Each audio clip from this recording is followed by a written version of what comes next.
Se realizó una prueba a un grupo de estudiantes. Las calificaciones y el género se resumen a continuación.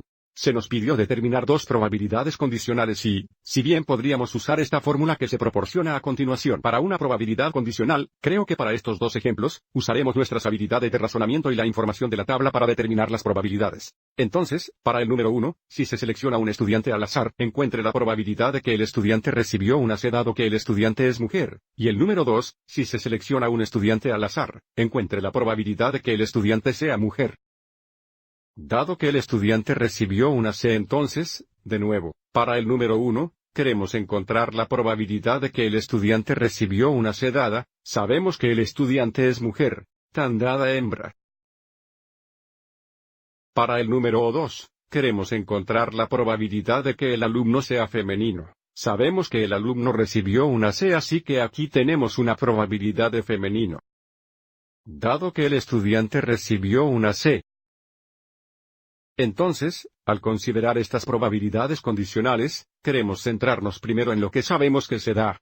Entonces, para el número 1, se nos dice que el estudiante es mujer. Mirando la tabla, observe cómo esta fila nos da información sobre las hembras y podemos ver en la tabla, hay un total de 35 hembras en la clase. Y por lo tanto, 35 será el denominador de la probabilidad. Luego, de estas 35 mujeres, para determinar su probabilidad, el estudiante seleccionado recibió una C dado que son mujeres, queremos saber cuántas de estas mujeres recibieron una C. Notaremos cómo esta columna aquí nos brinda información sobre la C, y notaremos cómo 12 de las 35 mujeres recibieron una C, lo que significa la probabilidad de que el estudiante reciba una C. Dado que sabemos que son mujeres serán 12/35. Ahora esta fracción no se simplifica porque no hay factores comunes entre 12 y 35 y, por lo tanto, esta es la probabilidad, expresado como una fracción. También expresemos esto como un decimal y porcentaje. Entonces, para convertir a un decimal, dividiríamos 12 entre 35. Entonces 12 dividió 35. Tendremos que redondear esto y redondear a 4 decimales. Esto será aproximadamente 0.3429.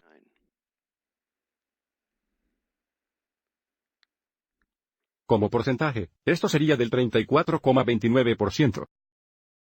Observe cómo se da la probabilidad exacta como esta fracción. El decimal en porcentaje son solo aproximaciones porque redondeamos.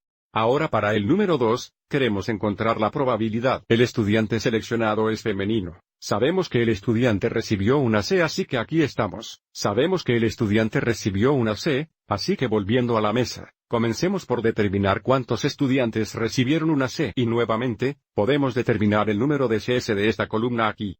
Observe cómo el número total de estudiantes de C en la clase es 32. Que nuevamente será nuestro denominador para la probabilidad porque sabemos que se le dio al estudiante que recibió una C y luego de los estudiantes de C, queremos determinar cuántos de ellos son mujeres. Así que de nuevo, aquí está la información sobre las mujeres. Observe cómo 12 de los estudiantes de C son mujeres. Y por lo tanto, la probabilidad de seleccionar una mujer dado que sabemos que el estudiante recibió una C será 12/32. Ahora aquí, esta fracción se simplifica. Hay un factor común de 4, por lo que esto se simplifica muy bien a 3/8. Por supuesto, podemos verificar esto en la calculadora. Para hacer esto, ingresaríamos 12 dividido por 32, ingresaremos. Y si presionamos matemáticas, Enter, Enter, nos devolverá la fracción en forma simplificada, verificando que 3/8 es una probabilidad simplificada como fracción. Observe cómo, como decimal, tenemos un decimal final de 0.375. Que sería igual al 37.5%. Observe que en este caso, la fracción, el decimal y el porcentaje son probabilidades exactas porque no tuvimos que redondear. Espero que hayas encontrado esto útil.